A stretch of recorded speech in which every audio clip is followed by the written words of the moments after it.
Me mamo ajo esa mamo akwaba Kessben Kasee bo enie ensemu a efri ye mayi moni amonone ye be hwe nigye Kasee bo aka ho na me ka mo se ye tena ba se don hwere ne ekire na Kasee bo a me de be doso de ebedi mu akotene pa ne tofa bo ebi ne se enne committee no ayapa won se wo montena so ewa adwira basabasa ye koso no wasane atena se bio na na de maame ba ku bi ena wo ba ya wo mo bisa ne service ono ne ba etuo eka no na ebinum senka akwada no wo ka wo mo aye ye kire ne ho maame ne se da bia akwada ne free school na ba na wo ko pharmacy shop kura kotodro wutie Kasee bo no amede ne nkyemu ebebre mu ena afei o mampanyini na adodanko akufo adode atodwa se wano na bresu yi interchange be se miensa ena wasie na so de America dollar no eye $289 million pe en wo de se kurumata ya wo firi wakwa ye mampanyi dada interchange ba ko pe nteche what the $260 million in the sea enti Ghana fo ankasa nya toto ho na wo monhwa sade niema ebesi akoro afa ye be kan bi ede amamo anwumre yi se committee foforo bi so ni ate wo mo se wo mo enhwehwe makola eja hyehye ne course amanfo so to niema ehye no emuwei ene afoforo pi matena se me de bremo Kasee bo me kai mo se Kasee boy eye sibi malakio ene kuramu wo pe malaria duro pa besa wo yare ntemo a sibi malakio ensan na ede enti amane nom no aye simple sibi malakio yi enye na ewo heba shop bia soma mayento bi emro mede ade edwamu hema nyako abronoma jima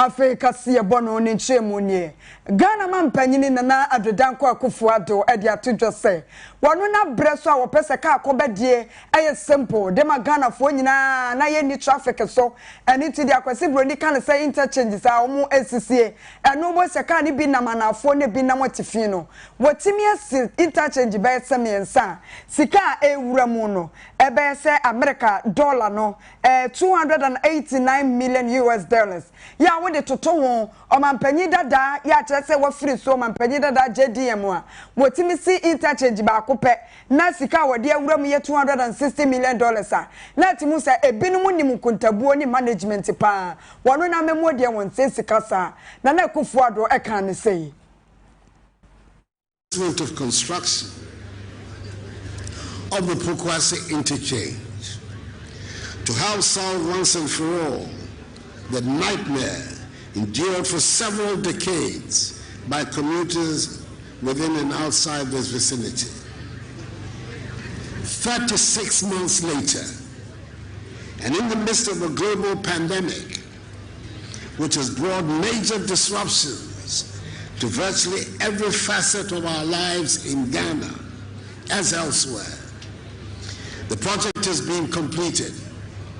And I'm happy to join you today for the commissioning of the four-tier Kasee interchange, the first of its kind in Ghana, the first of its kind in West Africa, and the second of its kind in Africa.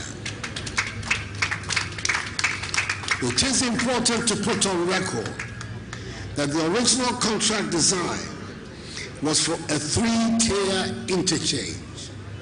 However, through efficient management by my government, the interchange was modified to a four-tier structure within the same contract sum. Indeed, $289 million United States dollars has been used by the Akufo-Addo government to construct three interchanges, that is at Kasee, Obechebilamte, and Tamale, as opposed to $260 million United States dollars being used by the Mahama government to construct just the Kwame Nkrumah interchange. These are further examples of the fact that we in the new patriotic party are good protectors of the public purse. For the commencement of construction of the Pokwase interchange to help Dankwa Ekufuado Ghana man penyine no meto akase bone so amamo penifo ahye se enkran so na wotwe mu makola edwakase no a eja eto mu ahye amafo ajapade ene amafo niema no eno so yate ho abedwako se wo munye hwehwemu na wedie eye ba sofo abedwako nipa nso ene wo mu enkran no kire se wo mu de adekode apote a emaja hwehwe ne baaye wo be hwehwemu dia betodwa na afi nso sokora no wo mu asan amiasu amiahu ni eniema dodo ya asai ene hoka ni nyina wo mu de ho sikasem ebetodwa na saa ensem wose nyina enkran kropon mu panyini ya kyese oda no yenra Mohammed ni ajeitowa ena ne sentrafo ebonkomo a wode etodwa empanifo a yehwo mo so mbe committee no wonu be yi bi e de free ports adwuma ni mu afei wo be yi bi nso e de free anyina mahoden Metro Electricity Company of Ghana na afei wo ma yi bi nso de free atoyenchem bi mo aboafo Metro Nadmo ekuo ni mu na afei dumja adwumako nso wo be yi mpanifo bi a woni mu de afiri ho Ghana Armed Forces eno so be yi bi afiri ho na afei eme ankasa enkran kropono ebedwa mpanifo ye be yi bi e de afiri ho ene Ghana Water Company ne nyina no mo be form sa ekuo no Metro 7-member committee no ma ye hwehwemu empanifo ama wo mo na wo twepe se won fanye sa enhwehwemu no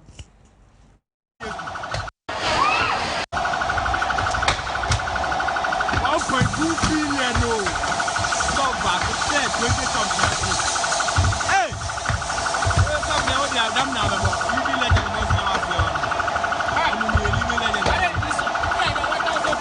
forget them we found fullest enunti de see ewo eye makola no na de siman ma mu hu se na etwagu ampanifo ate ho abedwako ya to so na yakowa efise ehwanso ye nanwene da na afedie ye nkosha ye se asrafo no mu brim adehye a wo mo wa ene ne potemu enkanka ene wo mo a wo mo etwi sa pragia ne bia ne evem wo mo papa mo hwese de video ni si ba viral no a sana na etie na eno na yewra eye haruna ejose ya wono ene da edom kuma na no e wo Ghana mrahebedwafie se so for wo hwebambo ensam so yewra Dominic Niti wo de wo di ne ho yaw pa ene Ghana mrahebedwafie ene wo kire mu sei phones. That assured us that a lieutenant colonel will be put on trial. Some he has already come giving us what decisions have been taken. We hope that their right to a fair trial, even as men and women of the armed forces, have been respected. But Mr. Speaker, it raises just one policy issue which I believe, Mr. Speaker, you can direct. In the world today, there is technology and application to trace missing phones. Ghana should take advantage of it.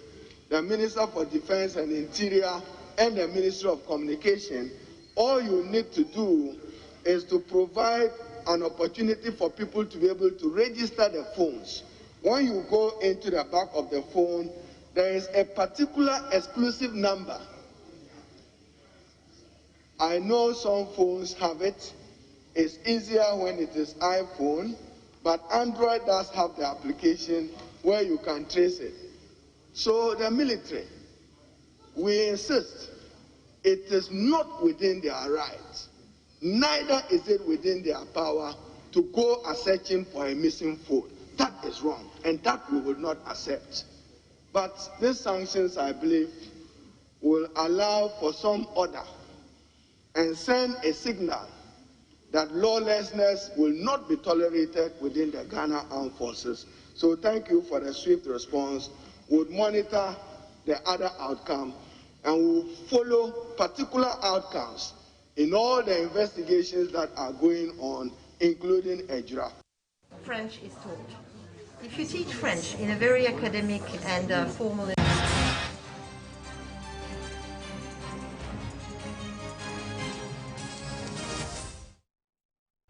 Yantu Kaseɛ bɔne so nti ensɛm wa yɛwura Dominic Nitiwu na ɔka sɛ asafo edi saa bɔnefo sɛm yi no yɛatwe wɔn aso no na yɛwura Haruna Idris se ɛhwehwɛ na so paa no wodi papa ne ho ɛyɛ ofisɛ yɛn nyinaa na yɛte Ghana ha sɛ Ghana aban wɔne France aban no wɔn de wɔn sa ahyɛnte ase nwoma bi ase yɛakyɛ sɛ ne nyinaa no nwoma sua mpuntuo ntianti wei na ɛyɛ nwoma sua soɔyɛ no ɛna wɔn gyina aban na mu assign saa contract na say one more enti ase nwoma no na ne nyina ne say be compulsory papa fisa French eduru wono mu a wo boy say ne nkora yi bi de da ene de akeka ho asa kasa ne yi wo mutan so French nso ye kasa akọ nkan pa wono mu hyemu de ahye mu kana say de be ya French kasa ye betimi a kire e wo ye basic schools ahodo mu ama nkwada no so atimi asua na France aban no one manem senior owo Ghana ha eye Ewra Anne Sophie Ave one ne Kaseɛ. French in a very academic and formal and strict way, people are not excited with learning French. It can turn into very boring. Same happened in France as well, when teaching English was a very academic, boring kind of subject. So making French fun to learn and giving to the students a vision of what it's like when you speak French. What kind of opportunities does it open for you? How much easier will it be to have a job if you can write on your curriculum, I speak French. If you are an entrepreneur and you speak French, how large is the market that opens up for you? Because you can reach out to the neighboring countries. They are so close, but separated by a language. And tomorrow, with the opening of the free trade zone, with Africa becoming a huge market, and many countries will follow up, like Ghana, and become a intermediate revenue countries, no longer poor countries. They are big markets. It is a huge opportunity for Ghana to be able to trade with the neighboring countries. When you learn in French, you are being taught in some subjects in French. So if it's PE, you are being taught how jump in French, kneel in French, clap in French. Consequently, you are getting a more, what I would say, enhancement of the study of French, in the sense that a subject is being taught in the language. In other places called the dual immersion program. And with the dual immersion, we are guaranteed success at an early age. If we do it so well, as is being done in our various schools supported by the French embassy, by primary 6, most of these students will be proficient in the language. They will be able to speak it, and that will be a game changer for us. French learning is an issue of national security importance to us. We are surrounded by francophone countries. It's in our interest, economic interest, security interest, for the vast majority of our people to study and be able to speak the language. I'm yearning to see a French market in Accra, a French mall in Accra. And that will be a good training ground because we are forced to speak the language as we buy. And that also will attract people from around West Africa to come here and shop instead of going to Enti die mu se okasa no eye Mame and Sophie enana okasa no na ekire so eye yewra nimonyafo ose yaw educhum ya wo yesofo wo hwe nwomesua ensem so panyi bi a ye friend se yewra agema manu e de atodwo se empanifo de hye bi agua mu ya che se wo anase snake womo ede na aduro bi eba said ye be ya wono ede beko eye ayarsabia ahodo ne bia wo kaka wo bi anase bibisa wo de asia no kwan. We want an assurance from the minister, because the truth of the matter is that we keep hearing the shortage of this anti-snake serum in our constituencies. So I want him to assure this house whether we are not going to hear of any shortage of anti-snake serum in this country this year. Thank you. Mr. Speaker, this assurance will take me into complex numbers situation. Mr. Speaker, I once visited Nabrongo Hospital, and they had run out of stock of anti-snake serum. Then I asked questions. Luckily, I was visiting with the regional director for health services. Immediately, he called the regional stores, and there were vials, about 350, sitting in Bolga. Meanwhile, Nabrongo didn't have nothing. So if I tell you I can give this assurance in all parts of the country, it will be very difficult. And I don't want to come and stand in front of Parliament, the Committee for Assurances, to try and answer to my own assurance. Mr. Speaker, I plead this question. It will be difficult for me to give this assurance. Speaker, anti-snake serum is supposed to be free. And if anyone sells to anybody and you come across it, please. Enti ene de chago ye e o Ghana mrashe bedwafie eno no Kaseɛ boy efri Kessben TV so medame hona magye aboafo nkrato na se me ba ensem ni biaka e wo akire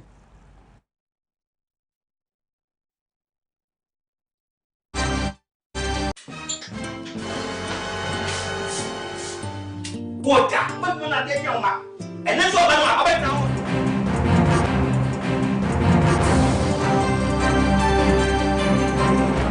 This is Kessben 93.3 FM, a new wave of excellence in radio. Bakwa wo Ghana asisia edi ya mame no mu dodo na nya school feeding. Ekobo me nsuni. Yentia omoka. Uko school no nso so a ade bakwa asisia ekoso a headmasters ne bebre akoma no otumo muntumi nkasa. Eye aduane a wo se eko school ho. Muntie me ye e wo se aduane ko school ho. Na enyo se ebi nko nenso dodo na nko yakoba no se me wiye mu kire me se ebi ana school no omo ye be 2000 omo here more bags be 150 ni amomo be 50 ni amomo be 100 school bi emi modin last weekend kwala no gare ni nkwan no mdie gare men kase obi di gare ni nkwan aye nenso so na nya no ne nsesaye no. They had to, I don't know what word to do to adjust and do so many things. And some of them feeding Kwalano. Because this week here, I'm afraid I'm not about to do Chumbusano. And also, and the about 2 weeks ago, no problems, Kakao, because one more year, suppliers, no. Sikani, Chama, Omo, the come a jam, a jazz. As o musika no form ya toto ne mamu bebre eno ntine de yakoba no se ama omo so omo supplier omo boka e jo se omo raise prices no kra ma omo nanso so suppliers ni bebre no en supply because e ka bebre wom e ti ama ba fast stock for ne ma also omo nyade maskus no enkosa e ti no kra ne se headmasters ne bebre akoma no atomo mo nkasa but eniema also omo de feeding kwala no yie no eya tochima that is the truth. Nobody should deny this, and headmasters no nyina nim sa asema mekan ye o man wo kan asema. Why are you quiet? They can't talk. Why can't you talk? The whole issue no say e was say Anyone ya Minister of Education, to an amount of GS to an amount of normal share normal forestall this situation because I'm sure you could do maybe a once and Quarano Eddie a man in them school honey and chance in them school say come the one more. We you can't send to her box say ya no officers are grown you just say a pejani mu Kaseɛ na be national issue. Many a times I've sat here and said ABC many a kombo ama libaba mu nyakomo ya tra kasɛm to say ya na ebi mo atutu na basa ne sɛ no mu di atem no mu yewe asɛm ne kwa na ba beto de ka ye no a o my Ghana no ye Ghana fo no kra ye ba ko pe Oko gender ministry a adjusafo abaye ye de adwumadi ni hye ne sa ontumi ntua maamefo one peswa and ono so on kasa omo ho enke ba ye na nka bia why o ma Ashanti region anase wakwa pro ke ba ye go rounds and even check what we say what pay nah we don't go that's 7 months.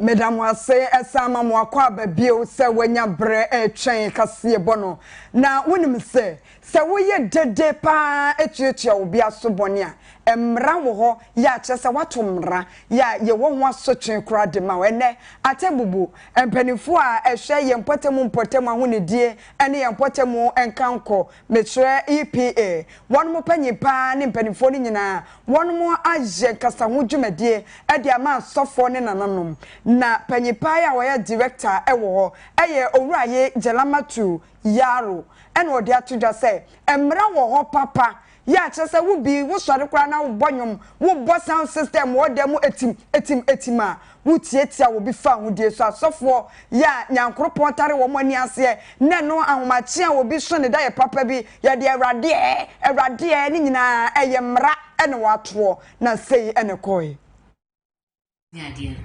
it showed that those churches the noise levels or sound levels were high and therefore they fined them until they had to pay and even paid the compensation to the complainant. Into what a man better one over Boca Bebre. Well, we had the dinner. A man of my way chase card, finding one year waiting in society. Enti mame Jelamatu Yaro ena mutene kanu EPA ye wo amanten anasa tebobo ene nempotemo oye director ya odano afe ye ko bekwai SDA na wonumu esuku eye senior high school no ena sese wonumu di suku ni nyina hye yemra keke sapon enimonyam edi ahye didimo enam so ama Ghana National Petroleum eye company penyipa yi wono so agina so fi se no womu domitri ba ko no ankasa na de ne botom sika wode esima omo ntina ye enimonyam hye apese papa yi womu ede hye no na headmaster mbusa afemwa na mdibi ba ya dayam ya park nya school ya no school bebre ibinu nya classroom block ibinu nya science block ibinu nya dormitory ibinu nya toilets ibinu nya nsuo JMPC nemo hana mba school nurse o mo nurse de ba ko ante wuku dinanya no mo be kakrama banye schools no for is can any to na make us o ye usu na nka se me ba ya de bia to me na me ma no me wo fast for physical class we mfanye fan who interest about from mo bibi say ya mo fanye na ese painting bi na hia no mo ya dey mo painting menya White House no hon number 1 say almost can see ya I'm who no more jijabu 200,000 nyame de kakra bi na ebi bankala ma toso to over 10 over 5 over 30 over come over say na me pay 200 am pay am na 200 to me kwa me de end da ho because me so mo my foundation next year on be bisa me figure ba na ba catch ro nyame pay to de me de na me mo ma no me da ba am ye guna on ba di abubu mo yes omo Isra osoro hwa no mbeji no se me ma mfatu hu bi kra se the seniors bi kra me beto mo me ye junior no te se reverend doctor donko senior opoku agima me ye junior kra no mo si nyema ato so no so agima opoku agima kra do he me am famous to me onu do from 5 na me so me ye dey me be so na no nya tika bi se nipa obedru mrebi no obedu ba bi na putting say obi wo stage bi a oni ahode tie so wo so no oda formation so no obi an ahochire wo mese we dey oboa ebi na two seniors ne ma and you say influence me life pa because say na ya mama matare yansi the best sheet answer. It was something monumental. And see, sir, a day I am a keke sapon, a see, you know. Was signed the 200,000 Ghana city aka home po. Say one more and finance ye beer, ya a bebango. Yera coffee and nan a fuaqua a headmaster, a was school. What does say papa? Extra and this son yama papa, yera keke sapon, a ye was school him. Doctor, keke upon the cage me nana see me. In fear, a brainy, and one was a crew if a mofra or more scholarship, a more we, a more university cry, was I show. A brief ma would dear Nimu a pipi a mao, or more a nimua, now so or more fee any be or show on so. Your house back home had 2 house. Ye can't name who a woman, which chemu or her. A moon see Canumu bro at Judiacono. A freedom chain. And I'm the so. And now, Sir Astro, we are a and you will come a me can in Kunya table and pa and the cacao.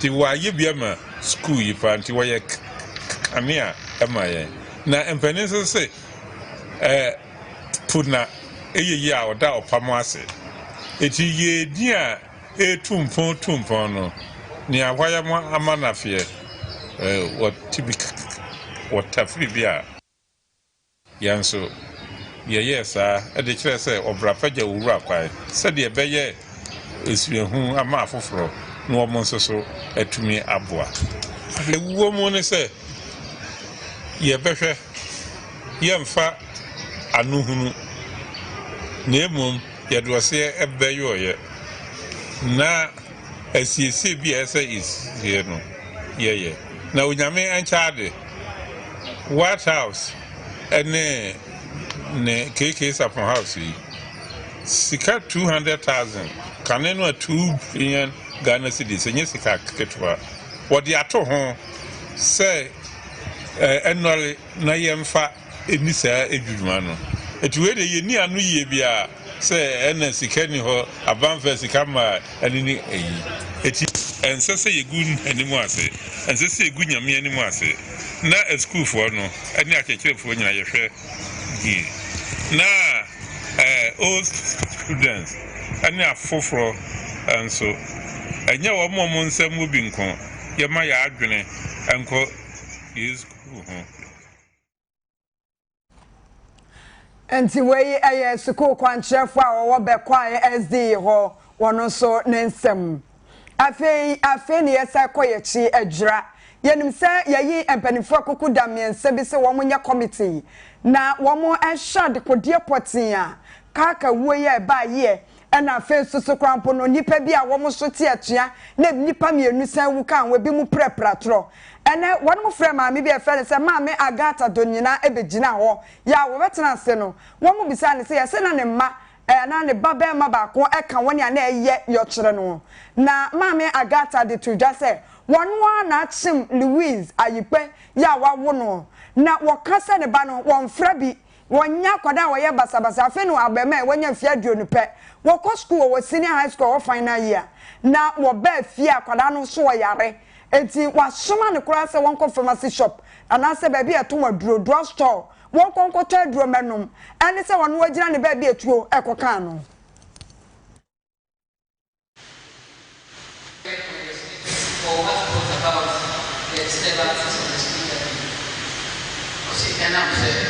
no what I was out of we do it.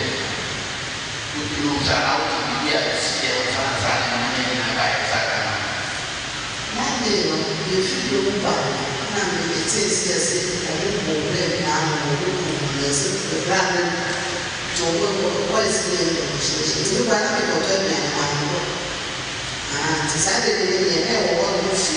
Monday one. And I get to my own and once I was so busy, I say, asogyafoɔ ne apolisifoɔ ɛwɔ hɔ na ɔmo wɔta fɔlɔ nti ya sɛ ɛsɛ tibidire fɔ na ne ma sɛ ɛso sɛ ɔmo hwehwehwehwɛ.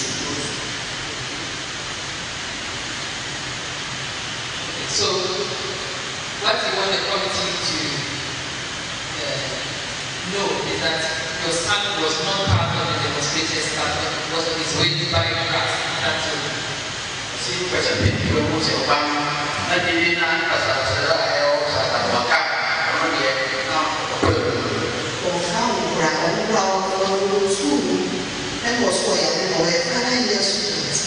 Those who run over and to come over and into the money or come over and bed. So, as the resident of Iraq, how would you comment or assess the security situation before the incident and now as it is? If we can tell the committee. So, what matters is we tell the okay, right? Who said that? And I'm saying, before we see NDCH, back over the same, so that I have to be well. The batch of Mikoji, it is said answer when we see back over the same. Not necessarily security, the general situation, your personal protection. How are you? How is general life? How frightening is it to be living on the day, on the morning? How do you feel about the normal duties? Enti ene ewo eye Kumase ha baby a mpanimfo atena prempe assembly hall de to so ennan and sa 3-member committee womo egusu a womo toto nkrofo anu ni nyina wade pe enhwehwemu no ahwehwemu akosiase enwade kodi a ekofa asa tututu ani binum pra ene ebinum ewuo ede ebae meto aso di amamo ekuo bi a enhya bane ase empanimfo no twitiri na womu no womo ewo eye engresi abrochimemu na omo ya adoye papa ne baby omode omani kireye eye Settle Central ye no mensinim wo makoye nkoda be se aduonu adoye enkoda be se dumienu kafo fi se enkoda dumienu womo ewo entoaso suku emu na womo nimade enso efie ni bi na ekofo adawroma free SHS awode aba no kwara ne ho yehia won enti womo akoso mo asene se free senior high school ya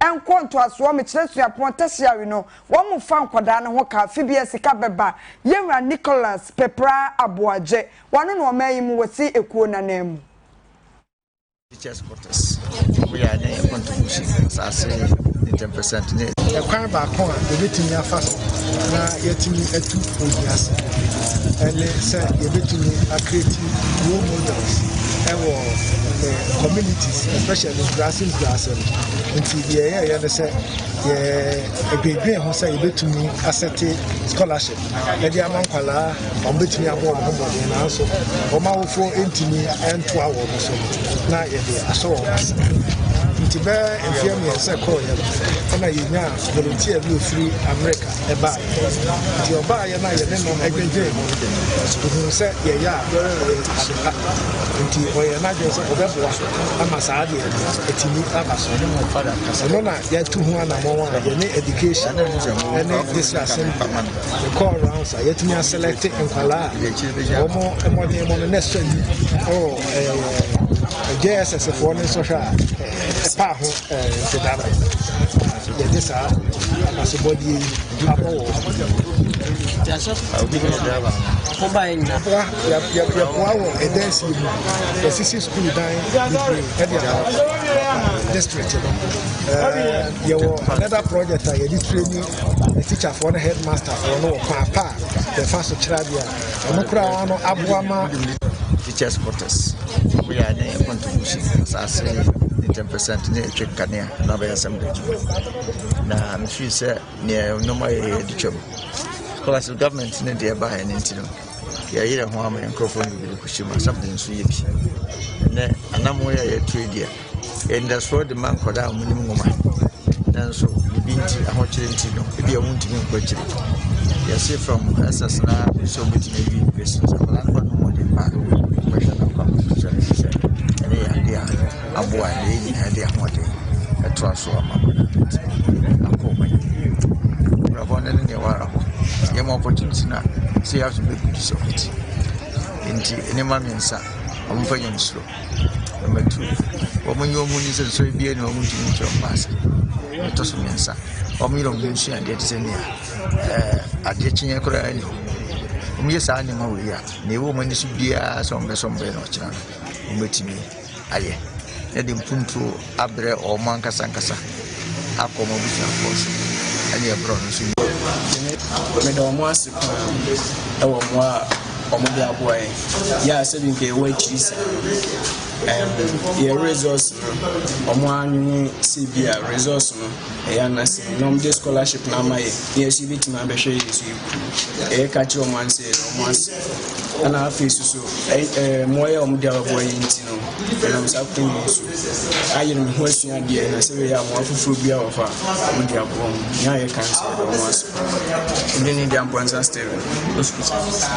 I'm a catcher of my son, I may shout. Singing, you may be a never communicate with a young and young one can, and he may be a visa. And your man, wait,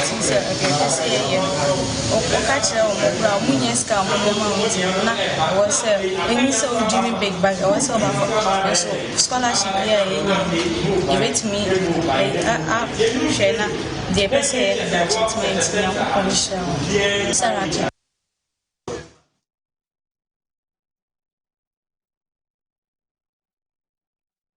Enti ene enkwada be se dumienu wanu mate asem papa fi se koya ensha baniasi aba so wo mo asene se wo mo nyire wo mo ho na wo mo nsua de nyame hirawo sa wanya bradu TV ato Kessben TV a wotie Kaseɛ bo a emu hwam me dan me ho no se me ba ya be hwe dwoso nsem.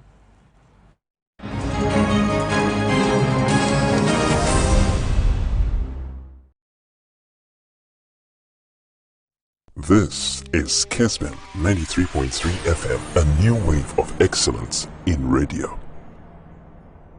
For me, nominee Patrick Boama, Honorable Patrick Boama, yeah, MP for Kaseɛ Central.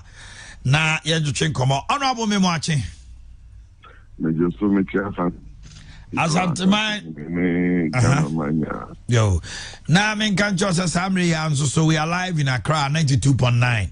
And into Kasa Ghana baby ya what up baby Ghana baby etinye Kumasi Ghana Kasa. Okay. Ghana man that's why Tuchi and watch Ghana man. Yes, I say who hear you on Ghana no swear free. Anyway, Mami Musa Edi Kain. And some of the toja aye deja uche headlines are you say Article 71 committee we are recommended the payment of president and the vice president. The outer bonting or Ghana had say hey afede Rebecca Akufo-Addo ne Samira Bawumia afede esi emetua omukao sana asem tie ana ewo hodada na afei ene bia apie yo me that's it say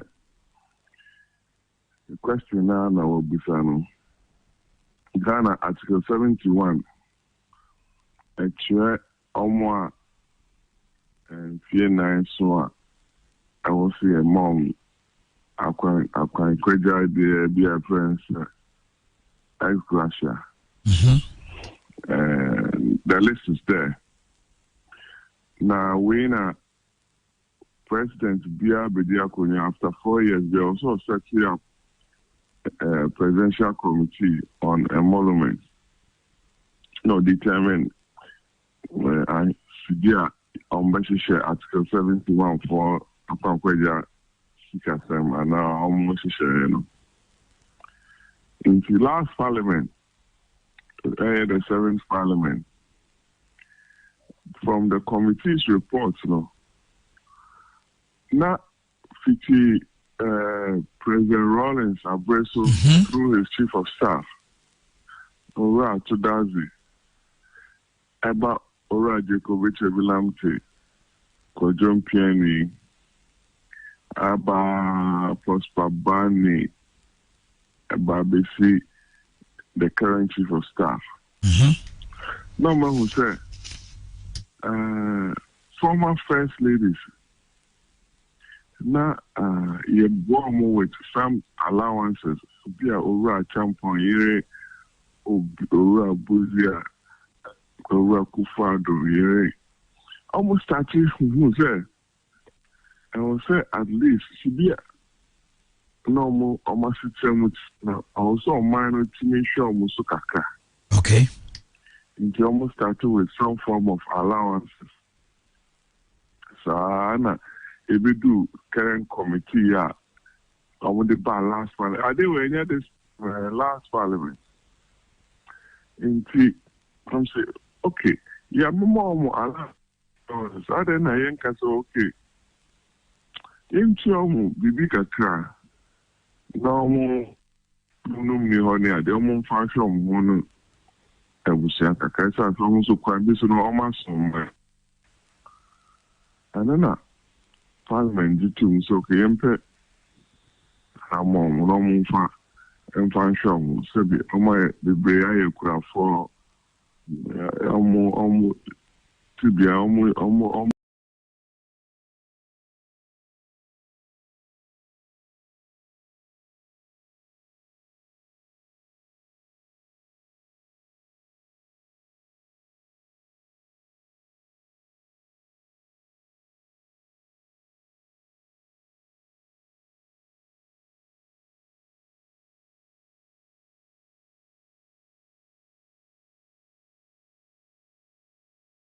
When you among the Germany there. I think it was a humanitarian.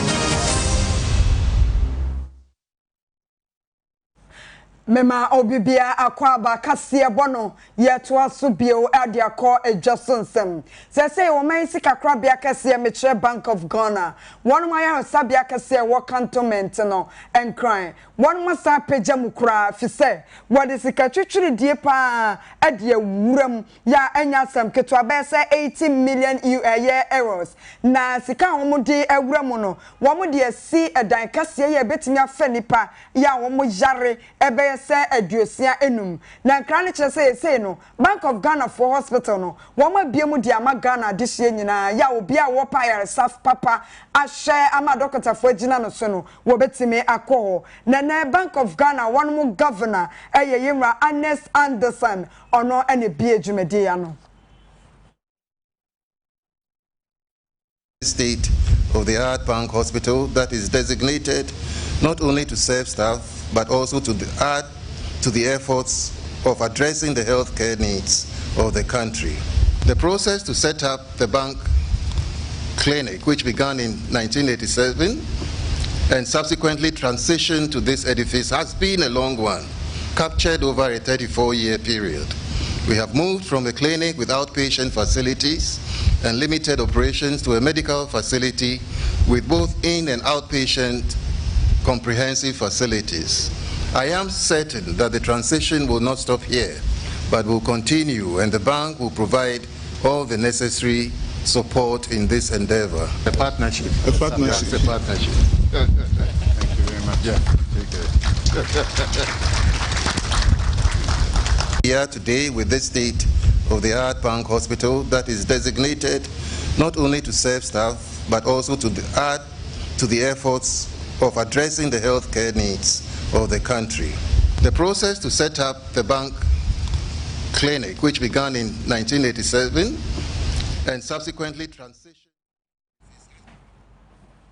enti Bank of Ghana one hospital Maya Resabia enono na say the bank hospital and who say da hono mo esano yera Ernest Addison wono na oye governor edimo mai sika kwabia kase yen shamono ne ensem ye ko eye Bangladesh na awosama ensaka say factory kase bia ewo eye Bangladesh wo eneja atomu nano ya wadana na jo ahia say enefia da nyina no just say ewusi efirimu kumu eba no enya asem keswa na on say ade a eye factory kase sa no de wo mo plastic enso plastic ibi ene polythene bags ni ade fi say eye food and beverages factory kase it won say ntoantoa ne sa ne ma no ama wusie no entimi nyoada na ne dipa nso sumpo wo mu enipa be say aduonum mienu 52 ena wonom afemu ewuo ma foforo be say aduasa enso preparator dia wo sam kase pa aba Bangladesh emanimu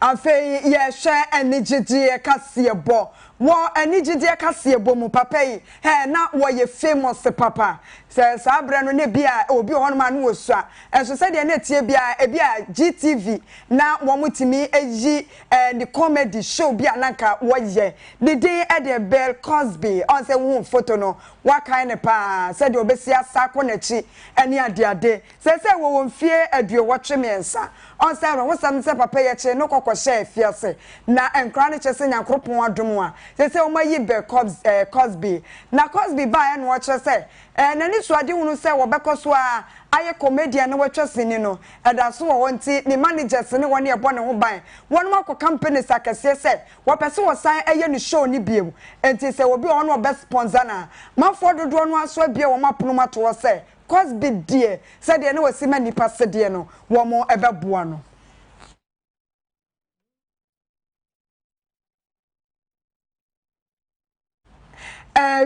adishimai Kaseɛ boa emu osham ha ene brebe makwane amedini nyina ebese amamo meka mo say at 40 label atade ahye ya pam nana afia hamonde ba pa bi wopam atade hyewa ayete se de wakwakoto ewo ayi boutique no fi say wono ankasa ewo materials ahodo a wode aba wode yi style sama nkrofo eye bubu anase wode no obesa wode ko wedding bi anase sorry at 40 label kan wona converter say oni paparazzi ene saso frayen baby awo bia 0244 607305 ene no emmo enkomo Joa Cherewa eketi na my bebe editor supremo eno no na akosia somwa sodale ya bochrekwa aba ebo ni chidom afeto pass enso ebobo vt edimame yenra Samuel supporter mechi pampe abebe kenmen wone ne bana na kwame won so egira camera na chi echinchim ne kama ediamame yenra kwa chia de fe ene director me Amos Seth Achia Ezekiel Samitu guys and afe Desmond Tutu wo MCR wo aboa me mema kentina wam eta mechi pampe from mechi this school bag no and amenso mabeken kan Kaseɛ boy ede amamo meden ede edwomohema nyako abrono ma jema